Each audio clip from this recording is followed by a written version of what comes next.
इमरान ने बेहोश कांतिलाल को उठाकर कंधे पर डाला और दूसरे बेडरूम में ले जाकर बिस्तर पर लेटा दिया।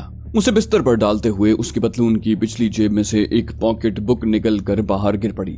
इमरान ने उसे उठाकर खोला। उसमें कुछ लोगों के नाम और टेलीफोन नंबर लिखे हुए थे। एक जगह हिंदी में कुछ लिखा था। उसने पॉकेट बुक के सफ़ों को मजीद खोला तो उसने देखा कि एक जगह बादामी रंग का बटर पेपर यानी रोगनी कागज तह करके रखा हुआ था। इमरान ने उसे खोल कर देखा। ये छोटी किताब के साइज का रोगनी कागज था। उस पर नीले रंग की कुछ लकीरें सी डाली हुई थी। उन लकीरों में कहीं कहीं लाल रंग मार्कर से छोटे छोटे गोल दायरे बनाए गए थे।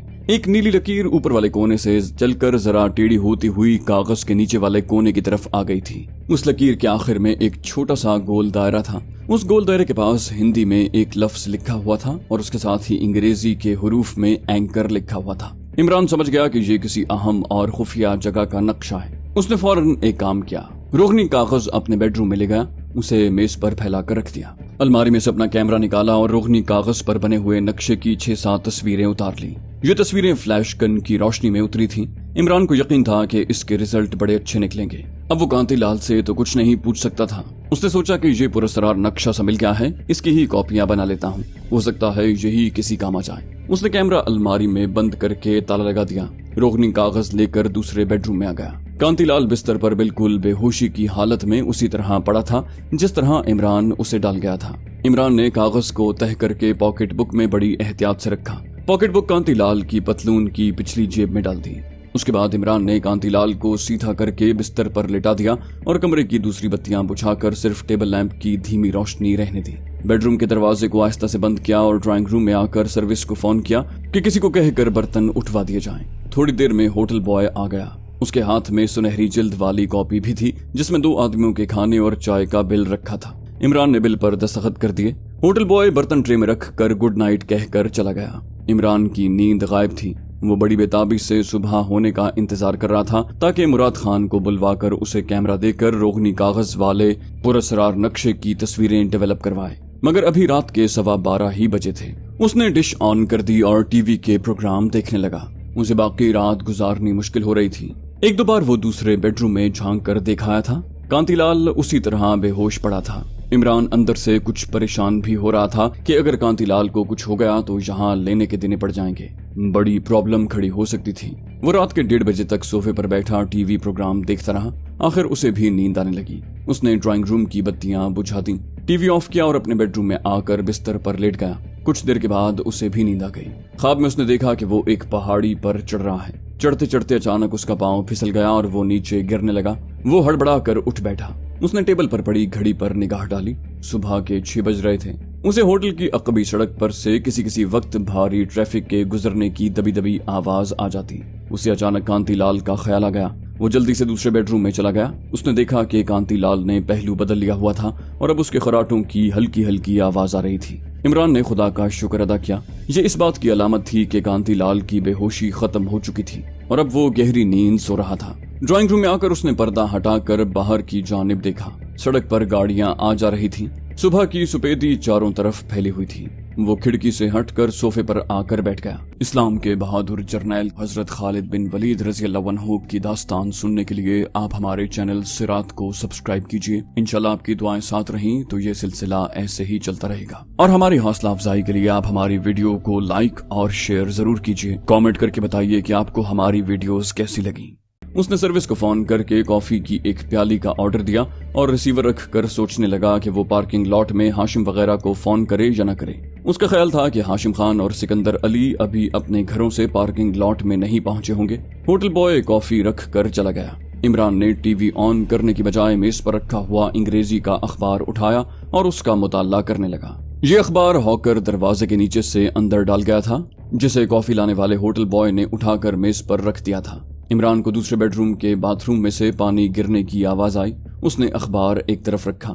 जल्दी से बेडरूम का दरवाजा खोलकर अंदर देखा। कांतिलाल बिस्तर पर नहीं था। अब बाथरूम में से उसके खाने और दांत साफ करने की आवाजें आ रही थीं।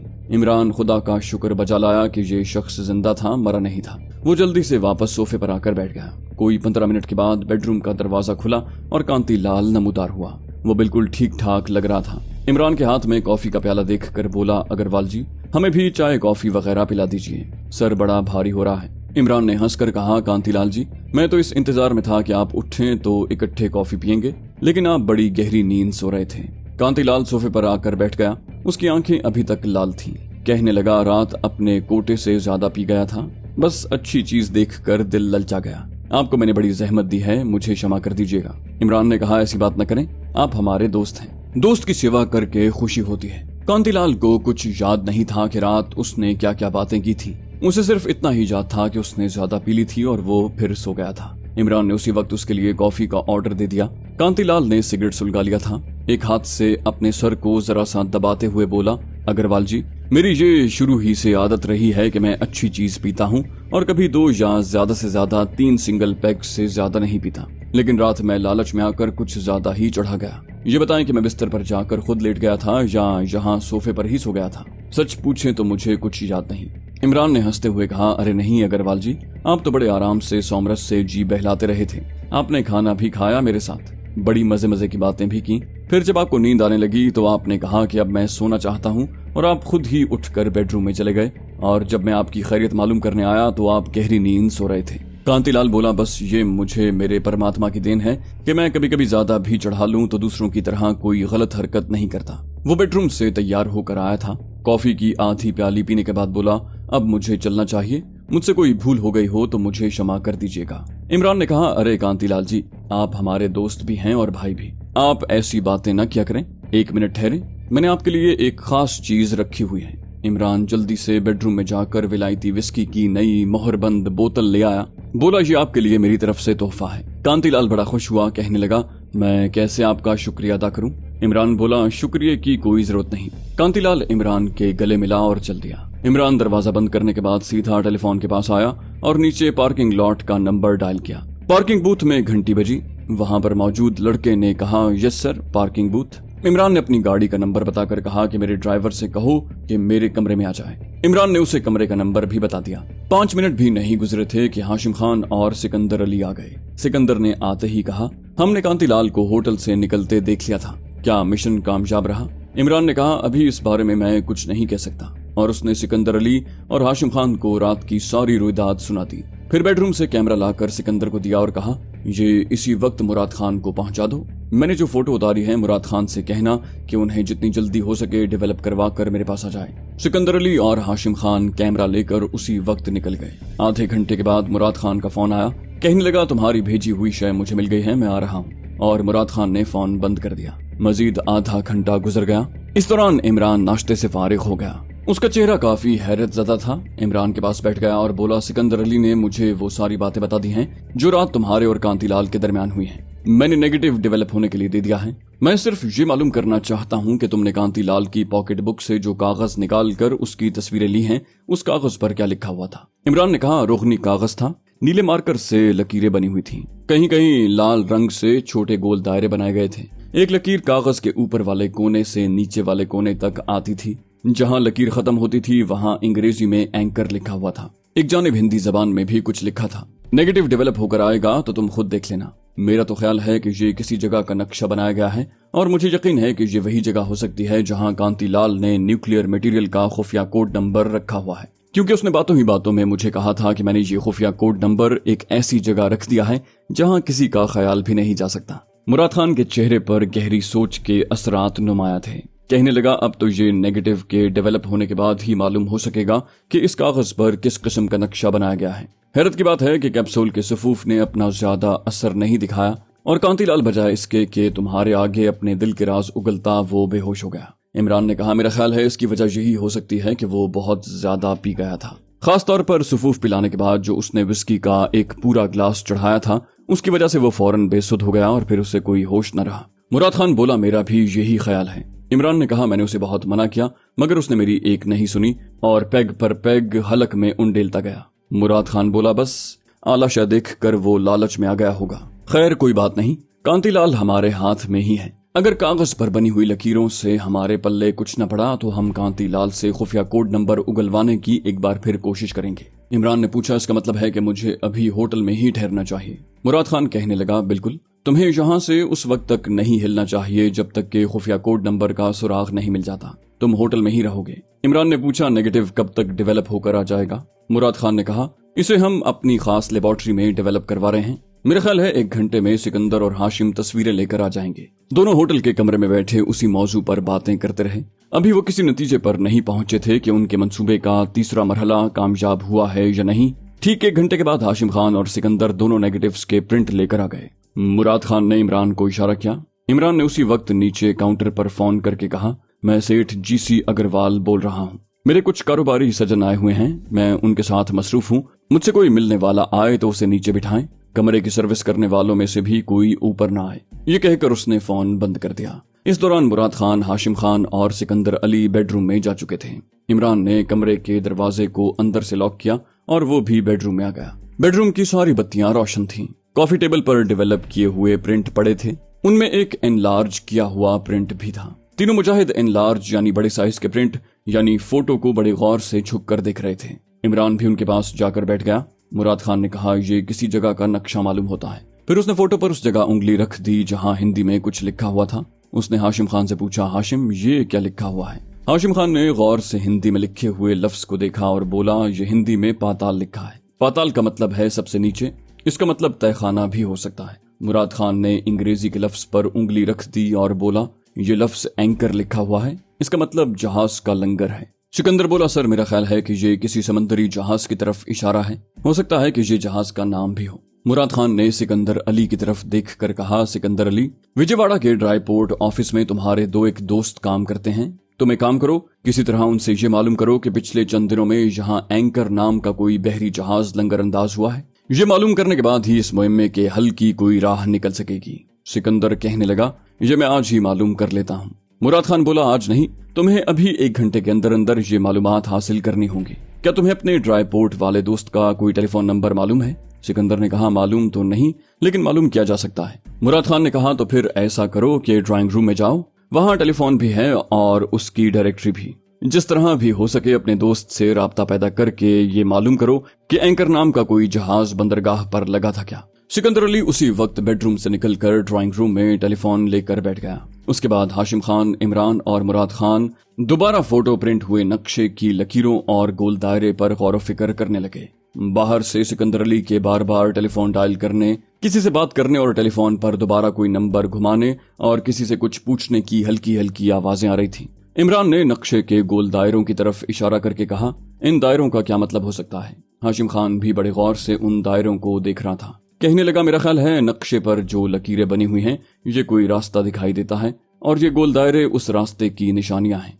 एक लकीर नक्शे के ऊपर वाले कोने से सीधी नीचे वाले कोने तक जाती है। नीचे वाले कोने में जहां लकीर खत्म हो जाती है वहां एंकर का नाम लिखा है, जो जहाज का नाम भी हो सकता है। उसके बिल्कुल साथ ही हिंदी में पाताल लिखा है। इसका मतलब यही निकलता है कि अगर ये कोई जहाज है तो खुफिया कोड इस जहाज के पाताल यानी तहखाने में है। मुराद खान कहने लगा, जो मतलब तुमने निकाला है उसका वो मतलब भी निकल सकता है, लेकिन ये भी तो हो सकता है कि एंकर नाम का कोई जहाज ही ना हो और एंकर का मफहूम लंगर ही हो। हम लंगर को कहाँ तलाश करते फिरेंगे? इतने में सिकंदर अली बेडरूम में दाखिल हुआ। उसका चेहरा मुसर्रत से चमक रहा था। वो सब उसकी तरफ देखने लगे।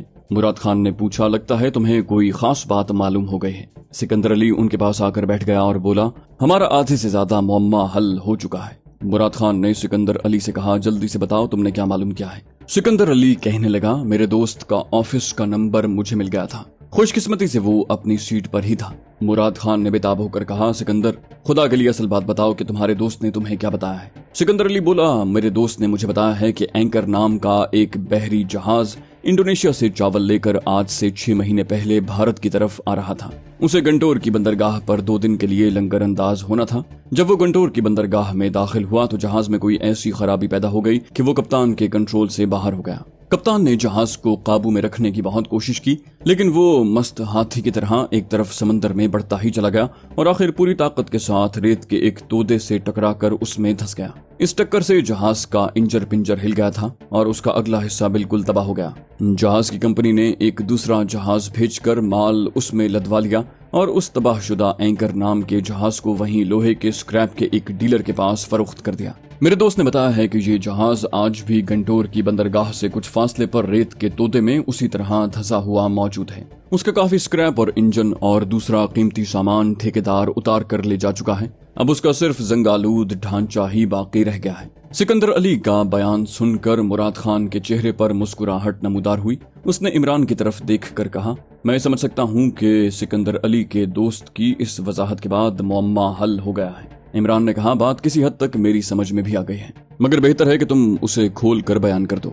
मुराद खान ने नक्शे की तरफ देखते हुए कहा, यह नक्शा उस जगह का है जहां कांतीलाल ने किसी वजह से किसी जरूरत के तहत या खुफिया कोड नंबर को पोशीदा रखने की खातिर उसे छुपाया हुआ है। ये मकाम, जैसा कि सिकंदर के दोस्त ने बताया, गंटोर की बंदरगाह के करीब वाक़े है, जहां एंकर नाम का बार बरदार समंदरी जहाज इंजन में खराबी के बायस बेकाबू होकर रेत के तोदे में घुस गया था। जहां ये जहाज रेत के तोदे में धंसा है, उस जगह को गोल दायरा लगाकर जाहिर किया गया है और ऊपर जहाज का नाम एंकर अंग्रेजी के हुरूफ में लिख दिया गया है। हिंदी में उसके साथ ही जो पाताल लिखा है, उसका मतलब है कि खुफिया कोड नंबर जहाज के किसी तहखाने में छुपाया गया है। बस ये है इस नक्शे का राज। मेरा ख्याल है इससे ज्यादा हमें और कुछ नहीं चाहिए। अब हमारा काम पाताल यानी जहाज के उस तहखाने की खोज लगाना है जहां न्यूक्लियर मटेरियल का कोड नंबर रखा गया है। हाशिम खान कहने लगा, इस सिलसिले में हमें देर नहीं लगानी चाहिए, हमें आज ही गंटोर रवाना हो जाना चाहिए। सिकंदर ने इमरान से सवाल किया, सर क्या आपको यकीन है कि कांतीलाल को आप पर किसी किस्म का शक नहीं पड़ा? क्योंकि अगर उसे जरा सा भी शक पड़ गया तो वो पहली फुर्सत में खुफिया कोड नंबर को वहां से निकाल लेगा। इमरान ने कहा, मुझे पूरा यकीन है कि उसे मेरी किसी बात पर या मेरी किसी हरकत पर किसी किस्म का भी शक नहीं पड़ा, और अगर पड़ भी गया है तो अब हम सिवाय इसके और कुछ नहीं कर सकते कि तबाहशुदा जहाज के ढांचे में जाकर खुफिया कोड नंबर को तलाश करें, और अगर हमें वहां कोड नहीं मिलता तो इस सूरत में हमें दोबारा कांतीलाल की तरफ रुजू करना होगा और इस मंसूबे के तीसरे मरहले को एक बार फिर से शुरू करना होगा। मुराद खान कहने लगा, मैं इमरान से मुत्तफिक हूँ, हमें आज ही गंटोर की तरफ चल पड़ना चाहिए। गंटोर यहाँ से ज्यादा दूर नहीं है। इमरान ने मुराद खान से पूछा, क्या मुझे भी आपके साथ चलना चाहिए? मुराद खान बोला, तुम्हारा हमारे साथ जाना जरूरी है, हम सिर्फ सिकंदर अली को पीछे छोड़ जाएंगे। उसने सिकंदर अली की तरफ मुतवज्जे होकर कहा, तुम यहाँ होटल में ही ठहरोगे, तुम इमरान के पर्सनल सेक्रेटरी हो। अगर इस दौरान कांतीलाल का फोन आया तो तुम उसे यही कहोगे कि सेठ जी को कारोबार के सिलसिले में अचानक नागपुर जाना पड़ गया है, वो 1-2 रोज तक वापस आ जाएंगे ताकि कांतीलाल भी हमारे हाथ में रहे। तुम समझ रहे हो ना? सिकंदर ने जवाब दिया, समझ गया सर। मुराद खान ने तबाहशुदा जहाज के नक्शे की सारी तस्वीरों को इकट्ठा करके लिफाफे में डाला, लिफाफे को अपनी कमीज के अंदर छुपाया और सिकंदर से कहा, गाड़ी हम ले जा रहे हैं, हमें गंटोर में ज्यादा देर नहीं लगेगी, यहाँ से गाड़ी में ज्यादा से ज्यादा 1 घंटे का सफर है, हो सकता है हम शाम तक वापस आ जाएं। इमरान ने मुराद खान को मशवरा देते हुए कहा, मेरा ख्याल है कि हमें गाड़ी साथ नहीं ले जानी चाहिए, वहाँ कुछ भी हालात पैदा हो सकते हैं। बेहतर यही है कि हम गाड़ी होटल में सिकंदर के पास ही छोड़ जाएं और खुद लारी या कोई ट्रेन पकड़ कर चले जाएं। मुराद खान को इमरान का मशवरा अच्छा लगा। उसने सिकंदर से कहा, ठीक है, गाड़ी तुम अपने पास रखो। उसी वक्त हाशिम खान ने चाबियां सिकंदर को दे दी। मुराद खान ने कहा, लेकिन हमें तुम लारी के अड्डे तक छोड़ कर आओगे। सिकंदर ने चाबियां जेब में डालते हुए कहा, ठीक है सर। चंद लम्हों के बाद ये चारों मुजाहिद होटल की पार्किंग में आ गए। वहां उनकी प्राइवेट टैक्सी मौजूद थी। वो उसमें सवार हुए और सिकंदर अली ने, जो गाड़ी चला रहा था, गाड़ी का रुख विजयवाड़ा शहर के सबसे बड़े लारियों के अड्डे की तरफ कर दिया।